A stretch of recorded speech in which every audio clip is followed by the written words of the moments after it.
March 3, 1943, 1000 hours. 1 Gulf, New Guinea. Aboard the destroyer Yukikaz, officers observed 12 twin-engine bombers racing toward the convoy at wavetop altitude, so low that their propeller wash left streaks on the water's surface. Through binoculars, they registered the impossible: American bombers attacking at mass level, a tactical maneuver that defied conventional military doctrine. Over the next 15 minutes, these officers would witness the total destruction of Japanese naval strength in the Southwest Pacific. 8 transport ships carrying 6,900 critically needed troops would be reduced to blazing wreckage. 4 destroyer escorts that had guarded convoys across the Pacific since Pearl Harbor would be shattered, and everything the Imperial Japanese Navy believed about air-sea warfare would sink into the Bismarck Sea along with 2,890 Japanese soldiers and sailors. What the Japanese didn't realize was that these were no ordinary bombers. They were B-25 Mitchells converted into flying battleships by a pioneering engineer named Paul Papillon. Aircraft armed with 8 forward-firing .50 caliber machine guns. The Battle of the Bismarck Sea was about to prove that American ingenuity had produced something the Japanese military could not anticipate: a bomber that didn't drop bombs from high altitude but skipped them across the water like stones while unleashing streams of armor-piercing bullets. The Japanese convoy, which departed Rabaul just after midnight on March 1, 1943, represented the final major attempt to reinforce WWII. General Hoshi Imamura's 8th Area Army urgently needed these reinforcements to hold New Guinea, the last barrier protecting the southern flank of the Japanese Empire. Rear Admiral Masatomi Kimura led the escort fleet, 8 of the Imperial Navy's most battle-hardened destroyers. Shiroyuki, Shikinami, Uranami, Tokitsuke's, Yukikaz, Asashio, Arashio, and Asagumo formed a protective screen around 8 transports: Amaro, Kembaru, Kyokosumaru, Owamaru, Shirnaimaru, Tamaru, Tiamaru, and the auxiliary Nojima. They carried the 51st Division, 6,900 elite troops along with essential supplies and ammunition to sustain the garrison for months. The convoy's departure had been carefully orchestrated. Japanese meteorologists forecasted 3 days of storms, offering ideal cover from American aerial reconnaissance. 100 fighters from bases in New Britain and New Guinea were assigned continuous air cover. The route hugged New Britain's northern coast, minimizing exposure in open waters.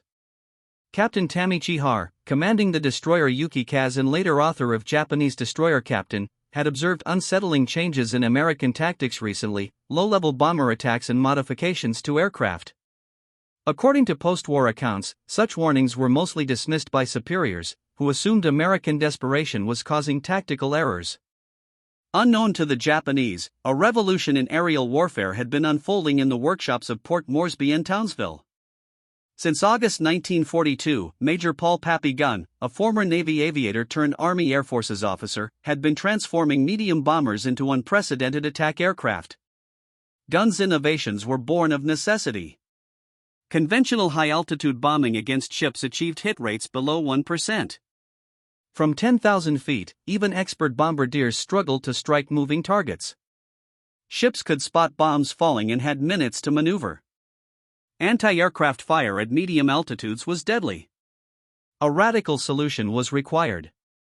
Using salvaged components from wrecked fighters, Gun installed .50 caliber machine guns in the noses of B-25s, replacing the bombardier's glazed compartment with reinforced metal. 4 additional guns were mounted under the cockpit, totaling 8 forward-firing weapons.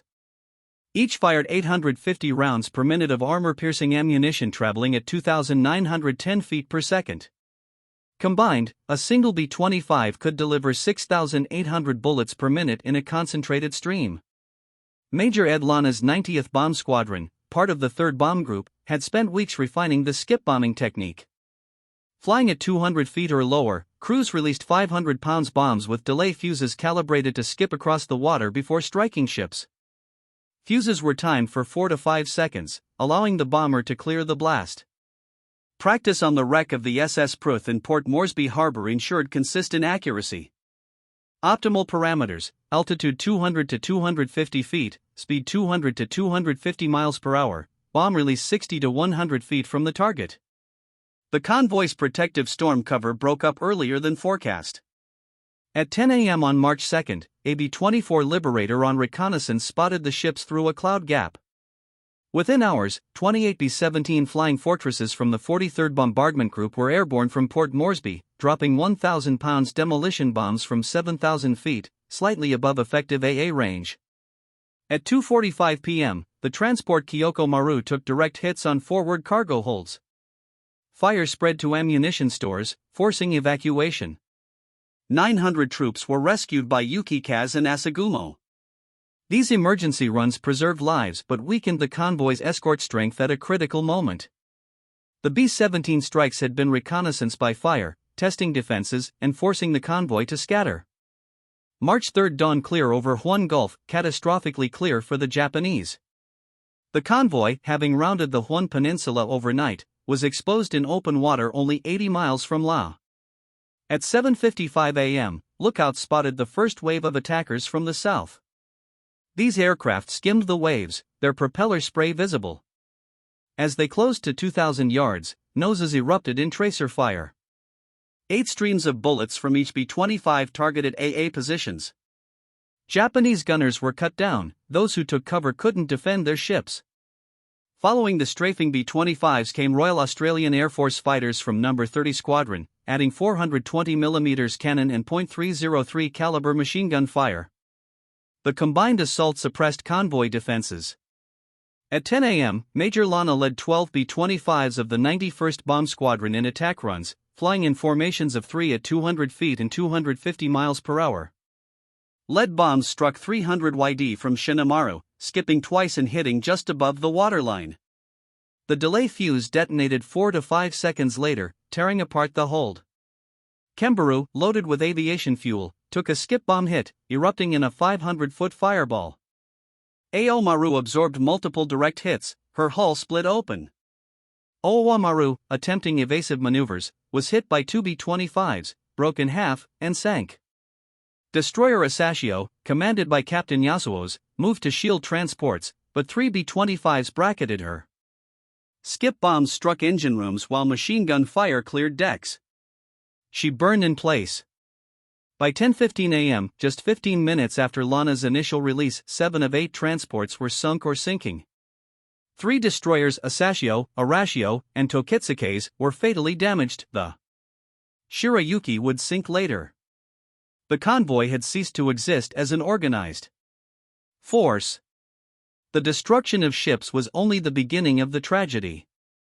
Thousands of Japanese soldiers, many unable to swim, were thrown into the oil-covered waters of the Huon Gulf. Those who could swim faced a terrible choice. Attempt to reach the New Guinea coast through shark-infested waters and dangerous currents, or cling to debris, hoping for rescue. The destroyer Shikanami, one of the few escorts still operational, began pulling survivors from the water. Captain Masamichi Ueno's crew worked frantically, pulling men aboard as fast as they could. They saved approximately 300 in the first hour, but then American planes returned. The follow-up attacks on March 4 targeted lifeboats and rafts. Machine gun bullets churned the sea into foam. Life rafts disintegrated under concentrated fire.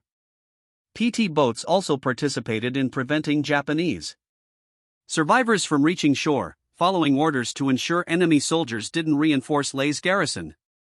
For the Japanese military observers who survived, the attack revealed a devastating truth. American innovation had created weapons they hadn't imagined possible.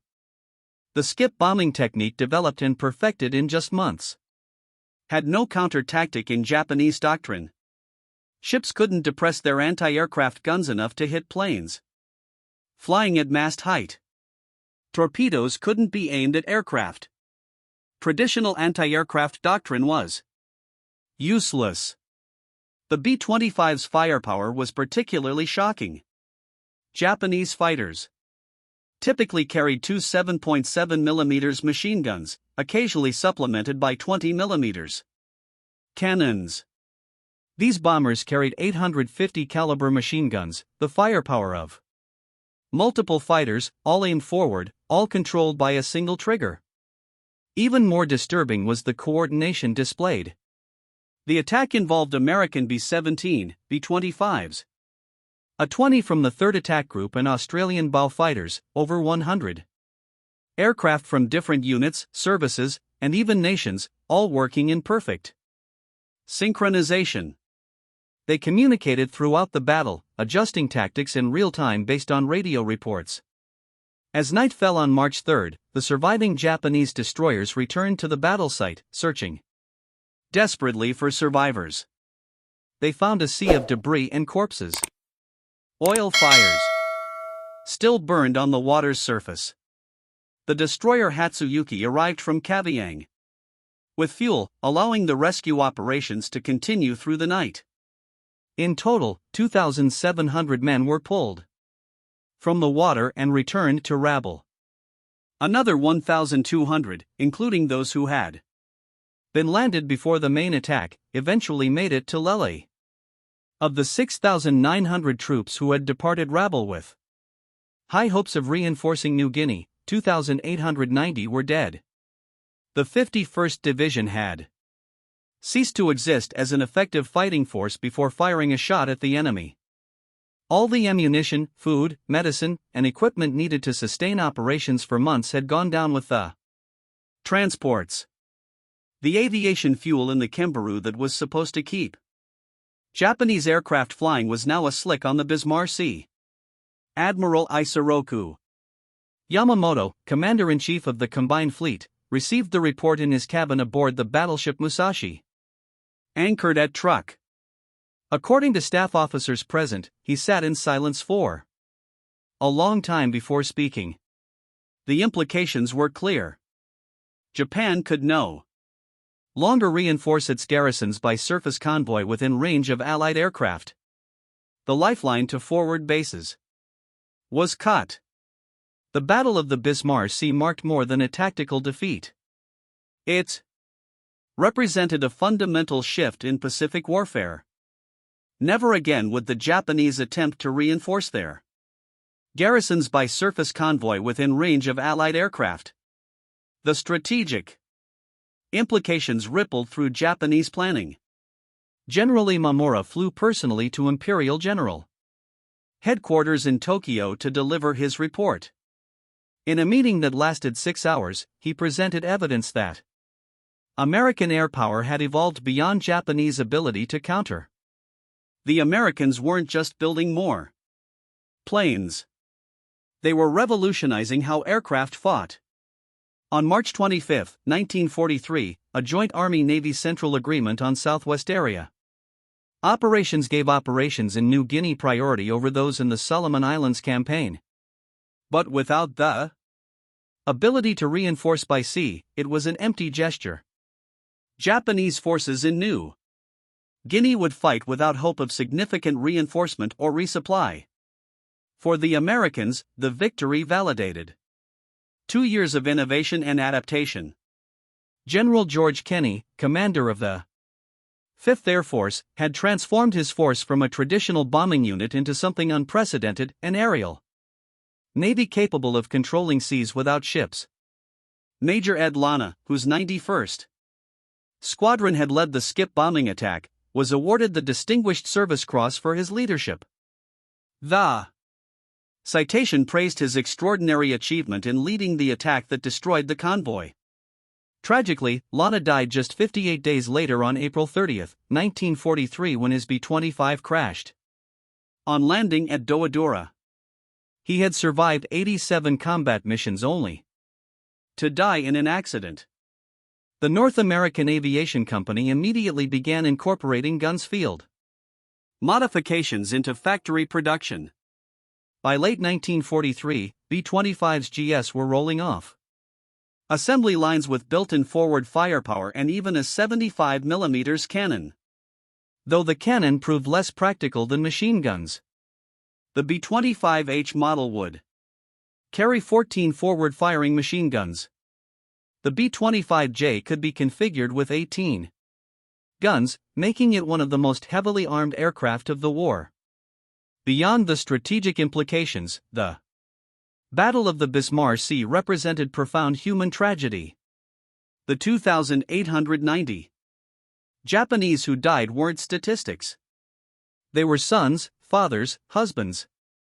Many were conscripts who had been farmers, clerks, or students before being drafted into a war they barely understood. The American pilots who strafed survivors also carried psychological burdens. Years later, many would struggle with what they had done.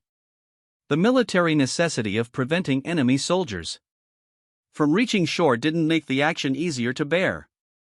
Some air crew reported nightmares about the strafing missions for years afterward.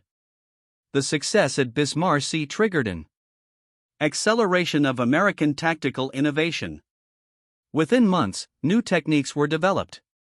Parafrags, parachute fragmentation bombs for attacking airfields, allowing low-level bombing without damage from their own explosions.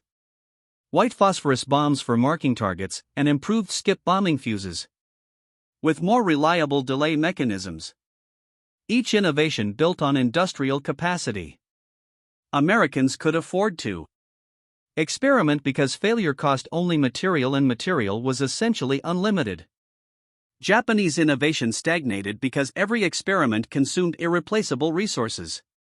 By contrast, Japanese forces increasingly relied on spiritual rather than material solutions. The kamikaze concept, using pilots as guided missiles, emerged partly from recognizing they couldn't match American technology. If they couldn't outbuild or out-innovate the Americans, they would try to out them. Crucial to the victory was American codaring. The Fleet Radio Unit Melbourne, FR and Naval intelligence in Washington had decrypted Japanese messages revealing the convoy's schedule, route, and composition. General Kenny knew exactly when and where to strike, allowing him to position his forces for maximum effect. This intelligence advantage had to be protected. Reconnaissance flights were deliberately staged to discover the convoy, maintaining the fiction that visual observation rather than signals intelligence had provided warning. The deception was so successful that Japanese forces never realized their codes were compromised, continuing to use the same systems throughout the war. The Royal Australian Air Force's role in the battle demonstrated the superiority of Allied coordination. RAF bow fighters from No. 30 Squadron and Boston's from No. 22 Squadron flew alongside American aircraft, communicating on the same frequencies, following the same tactics. Squadron leader William Bill Newton of No. 22 Squadron RAF flew 3 sorties during the battle. He would later receive the Victoria Cross posthumously for his actions in subsequent operations before being captured and executed by the Japanese. The integration of Australian and American forces stood in stark contrast to Japanese operations, where Army and Navy units rarely coordinated effectively, often competing for resources rather than cooperating. Behind the modified B-25s that destroyed the convoy lay an incredible supply chain stretching back to American factories.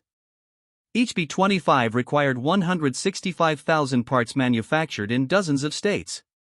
The .50 caliber ammunition they fired was produced in plants from Connecticut to California, with billions of rounds manufactured during the war.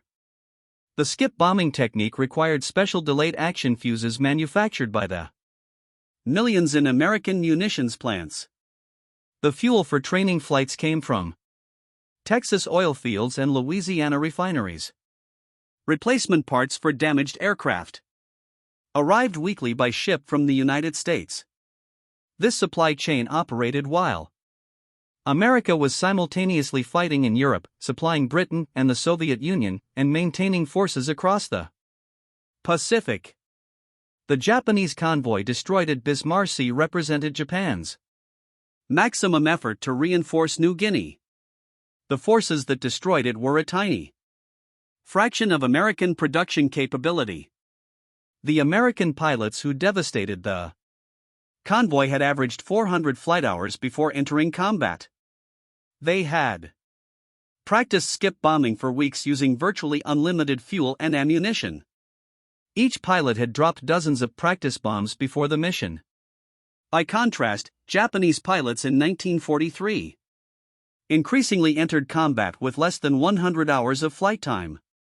Fuel shortages meant minimal training. The veteran pilots who might have taught them were dead, killed by the industrial mathematics of American production. New Japanese pilots were essentially flying students thrown into combat against experienced American aviators. After Bismarck, Japanese forces in New Guinea were strategically isolated. Supplies had to be delivered by submarine, dangerous and limited in capacity, or by fast destroyer runs at night, equally hazardous and insufficient for major operations. These Tokyo Express runs could deliver only a fraction of what the destroyed convoy had carried. The Japanese turned to barges, trying to creep along the coast at night with supplies. These became targets for PT boats and modified B-25s equipped with radar for night hunting. By June 1943, Japanese forces in New Guinea were on half rations. By September, they were eating grass, tree bark, and roots. The army that had conquered Singapore was starving to death, defeated not just by bullets, but by interdiction, the cutting of supply lines, by airpower. For Japanese military culture, rooted in centuries of samurai tradition emphasizing personal combat and individual heroism, the industrialized slaughter at Bismarck was incomprehensible. There was no honor in being killed by machines operated from beyond visual range. There was no bushido in being strafed while helpless in the water. This cultural mismatch would define the remainder of the Pacific War. Japanese forces would increasingly resort to suicidal tactics, banzai charges, kamikaze attacks, seeking meaningful death in the face of mechanized killing. Americans would respond with more firepower, more technology, more industrial solutions. The gap between traditional warrior culture and industrial warfare would only widen. Papi Gun had installed cameras in the tails of modified B-25s, activated automatically when bombs were released. These cameras captured the destruction of the convoy in devastating detail. Ships exploding, capsizing, burning. The photographs provided unprecedented documentation of the battle's effectiveness. These images served multiple purposes. They provided accurate battle damage assessment, allowing intelligence officers to verify claims of ships destroyed. They became training aids, showing future pilots exactly how skip bombing worked in combat conditions. They served as propaganda tools, demonstrating American power to allies and enemies alike. The Japanese had no equivalent photographic capability, relying on pilot reports that were often inaccurate in the heat of combat. The B-25s that destroyed the convoy had been flying continuously for months in the harsh conditions of New Guinea. Tropical heat, humidity that bred corrosion, and coral dust that aerated engines. Yet mechanical failures during the mission were rare. American engines were over-engineered with power reserves that allowed them to function even when not perfectly maintained. Japanese aircraft, by contrast, suffered from increasingly poor maintenance as the war progressed. Spare parts were scarce. Qualified mechanics even scarcer. Engines that were theoretically superior to American designs failed more frequently because they couldn't be properly maintained. The Japanese Navy's prized Zero fighters were increasingly grounded for lack of spare parts, while American aircraft flew daily missions. During the battle, American and Australian aircraft communicated constantly via radio. Pilots reported target locations, warned of fighter attacks and coordinated approaches. This real-time information sharing multiplied combat effectiveness, allowing aircraft to support each other and exploit opportunities as they emerged. Japanese communications were minimal and often non-functional. Radio equipment was unreliable. Frequencies weren't standardized between services and radio discipline was poor. Ships and aircraft often fought in isolation, unable to coordinate effectively or warn each other of threats. American pilots flew into Battle knowing that if shot down and wounded, they had excellent chances of survival. Blood plasma, morphine, sulfur, drugs, and eventually penicillin were standard in American medical kits. Medical evacuation by air was routine, with wounded pilots often in hospitals within hours of being shot down. Japanese soldiers and sailors knew that wounds likely meant death. Medical supplies were desperately short even before the convoy's destruction.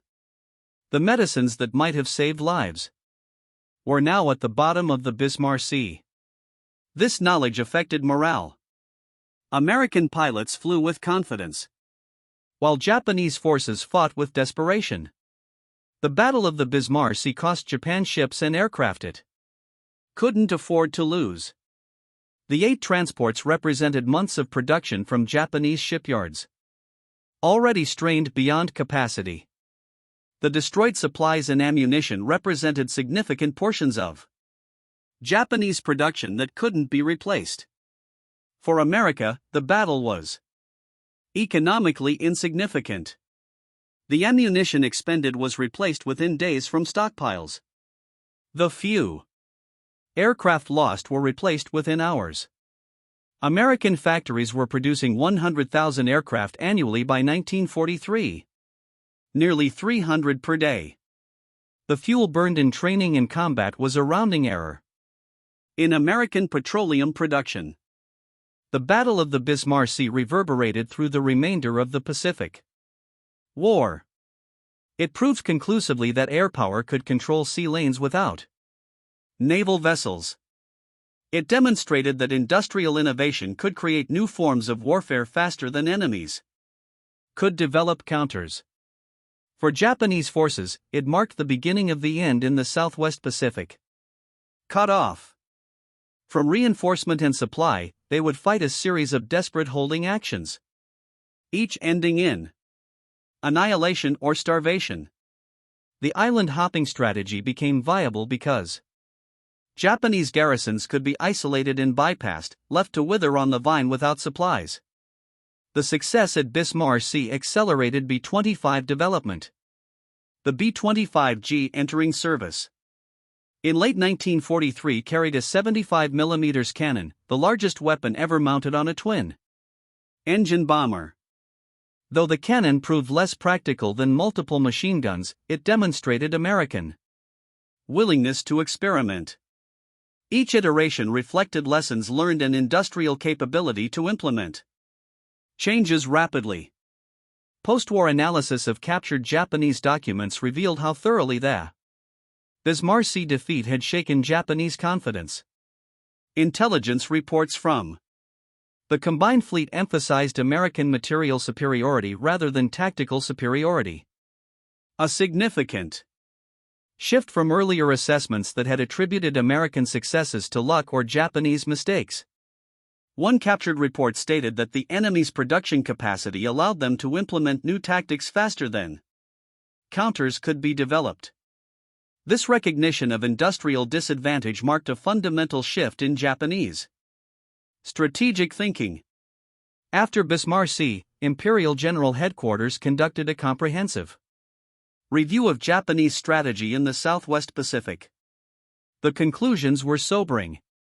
Surface reinforcement of forward bases was no longer possible. American airpower had achieved operational supremacy. The industrial gap was widening, not narrowing.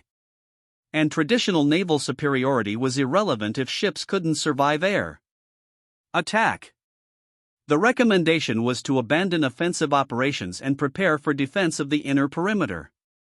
But even this defensive strategy assumed American attacks would come at a pace Japan could match, an assumption that would prove tragically optimistic.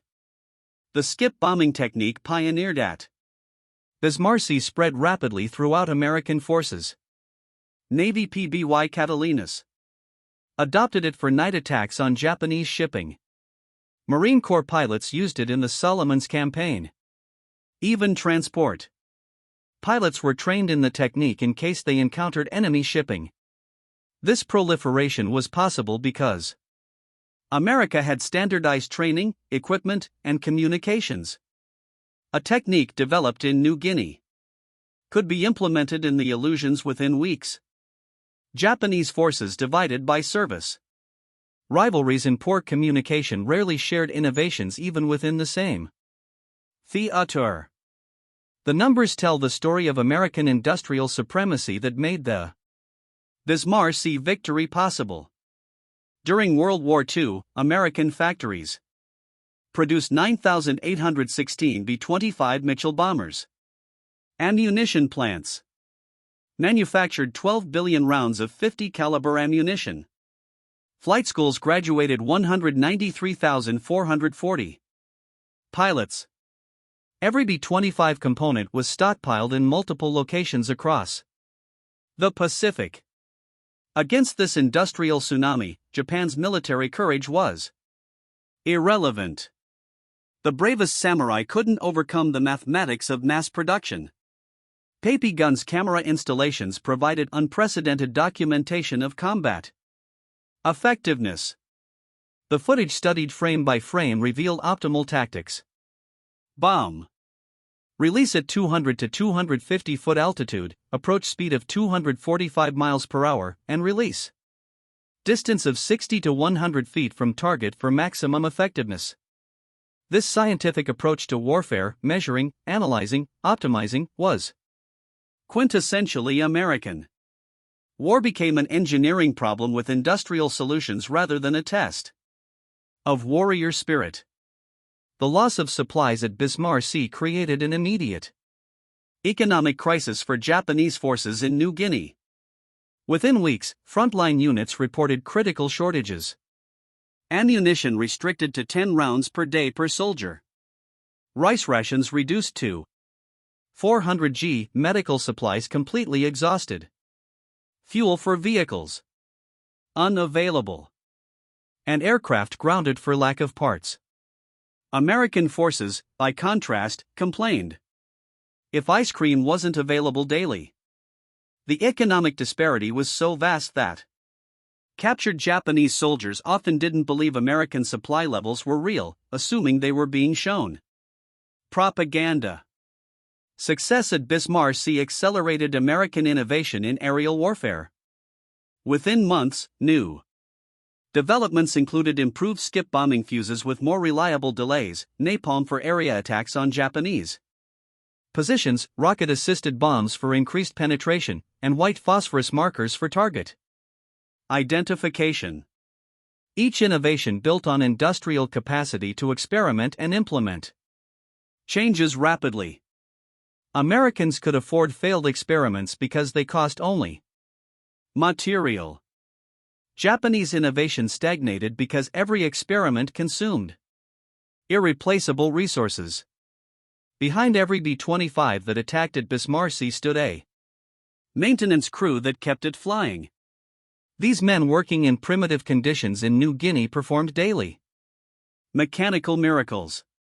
Engines overhauled in jungle workshops, battle damage repaired with improvised materials, modifications implemented with hand tools, and aircraft turned around between missions in hours.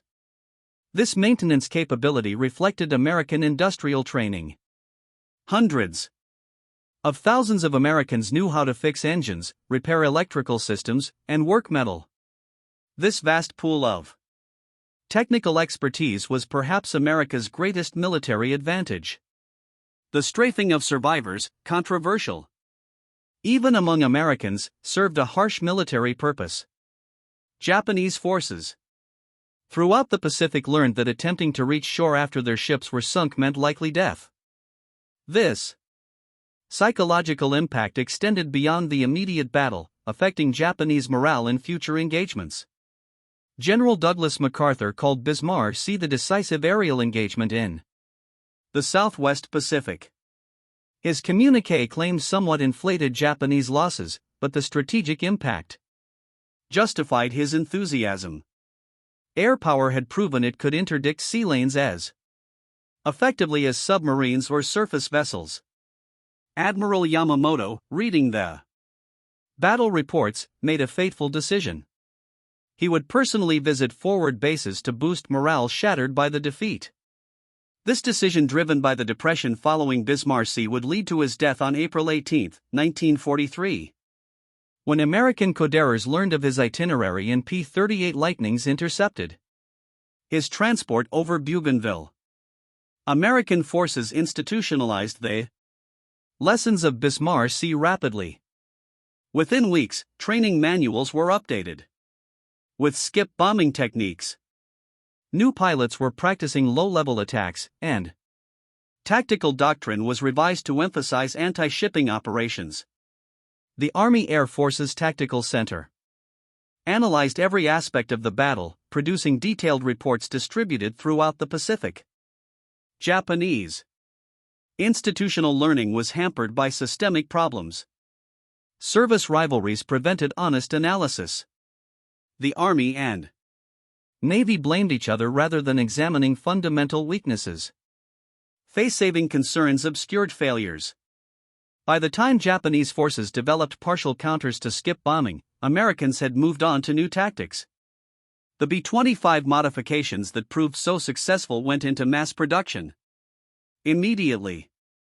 North American Aviation's factories in Kansas City and Englewood retooled production lines within weeks. By late 1943, new B-25s came from the factory with 8 to 14 forward-firing machine guns, standard, reinforced nose structure for gun installation, upgraded engines optimized for low-level performance, improved armor protection for crew, and built-in camera installations for battle documentation. This rapid transition from field modification to mass production exemplified American industrial flexibility that Japan could never match. After Bismarck, American bomber crew training incorporated low-level attack techniques as standard curriculum. Pilots practiced skip bombing at training bases in Texas and Arizona using target ships in the Gulf of Mexico and the Salton Sea. This training was fuel-intensive. Each pilot consumed thousands of gallons of aviation fuel learning the technique, but America could afford it. By 1943, American refineries were producing 1.5 billion gallons of aviation fuel annually, while Japan struggled to import enough fuel to keep its fleet operational. Several B-25s returned from Bismarck with significant battle damage. Holes from anti-aircraft fire damaged control surfaces and shot up engines.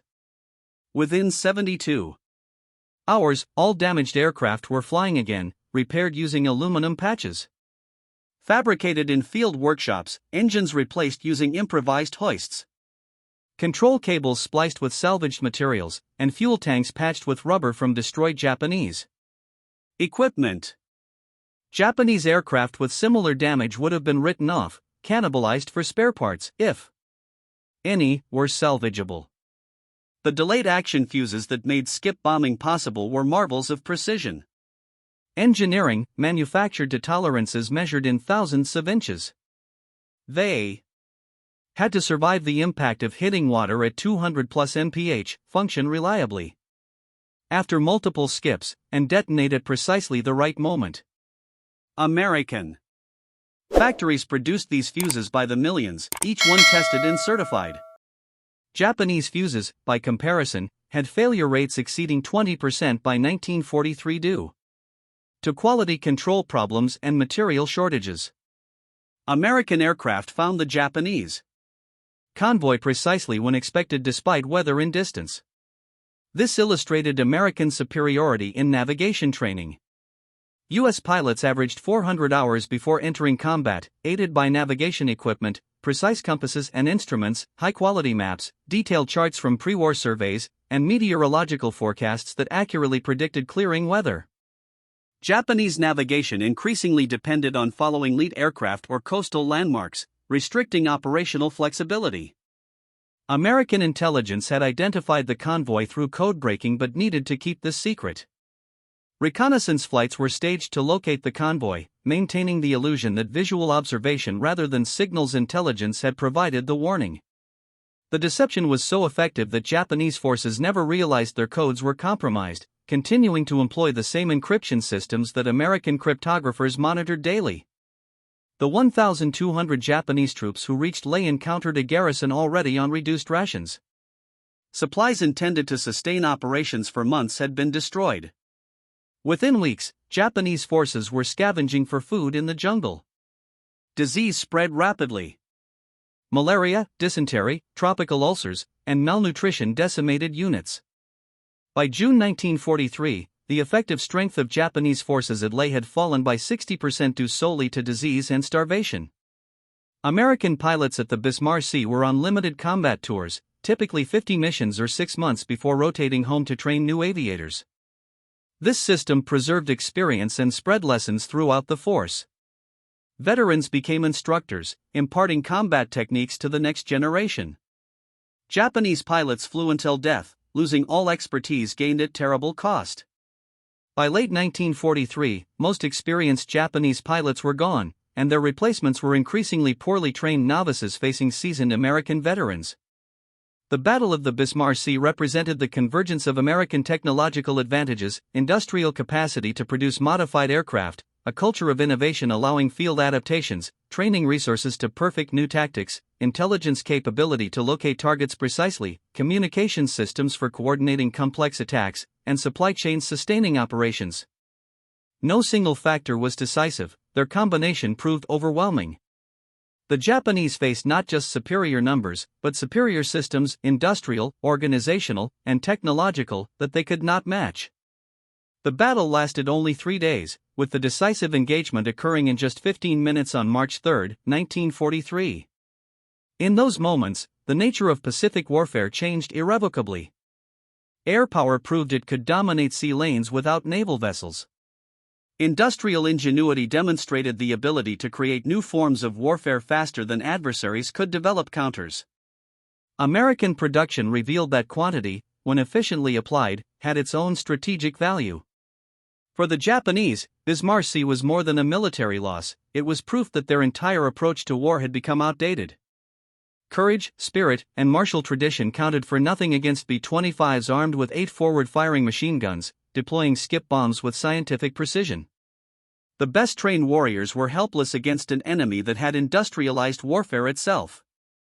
The 2,890 Japanese killed were victims not only of American bombs and bullets but of a technological and industrial revolution that rendered their traditional methods obsolete. They had trained for war against soldiers, but died fighting machines and systems beyond their comprehension. For the Americans, the battle validated years of preparation and ingenuity.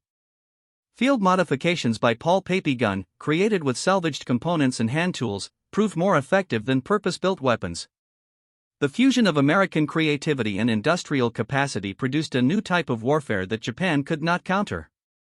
The battle's impact extended far beyond the Southwest Pacific. It demonstrated conclusively that in modern warfare, industrial capacity equaled military power. The nation that could build the most, train the most, innovate fastest, and adapt quickest would prevail. Traditional virtues, courage, loyalty, self-sacrifice remained important, but were no longer sufficient. In 15 minutes over the Bismarck Sea, 8 modified bombers accomplished what the entire Imperial Japanese Navy could not.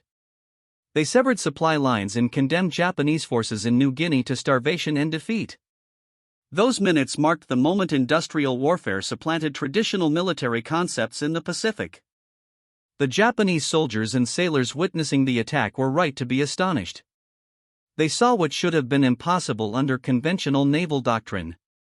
But American industrial innovation had made the extraordinary routine, the unthinkable standard procedure.